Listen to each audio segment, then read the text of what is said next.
Pinagpapaliwanag naman ng Department of Agriculture at Department of Trade and Industry ang mga nagtitinda ng manok kung bakit tumaas ang presyo nito. Wala naman daw kasing problema sa supply. Saksi si Julius Segovia.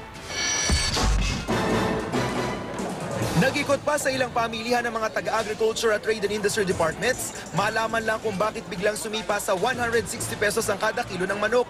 Tiniyak naman kasi ng DA at United Broiler Raisers Association ng Ubra na sapat daw ang supply nito at hindi rin tumaas ang farm gate price o presyo mula sa mga manukan. Kung anong presyo nila sa yung mga dealer namin, wala kaming magagawa. Pag sinabi na ng plastong, magtataas din po kami. Kailangan namin malaman kung saan yun nakukuha, kung magkano ang kuhanin niya.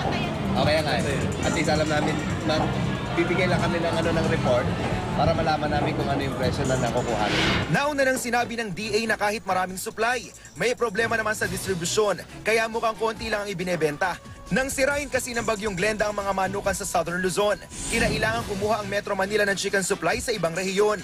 Pinalala pa raw yan ang pagkatenga ng mga kargamento sa Port of Manila, kabilang ang ilang mga inangkat na manok. Ang ilan, isinisiyan sa Manila Truck Ban.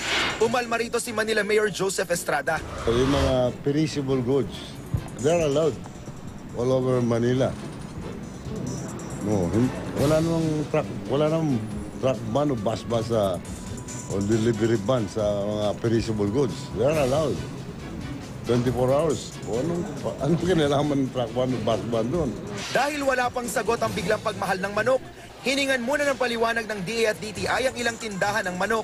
Sakaling mapatunayang may nangaabuso sa presyo ng manok kaya ito nagmamahal, posible silang makasuhan ng profiteering sa ilalim ng Price Act. Multang 5,000 piso hanggang 1,000,000 piso ang posibleng ipataw sa kanila. Pag hindi namin nakuha yung desired level despite the cooperation ng mga broilers, ng local industry na masusuplayan nilang pangailangan natin ng manok, papairal natin yung batas. Ako si Julius Segovia, ang inyong saksi.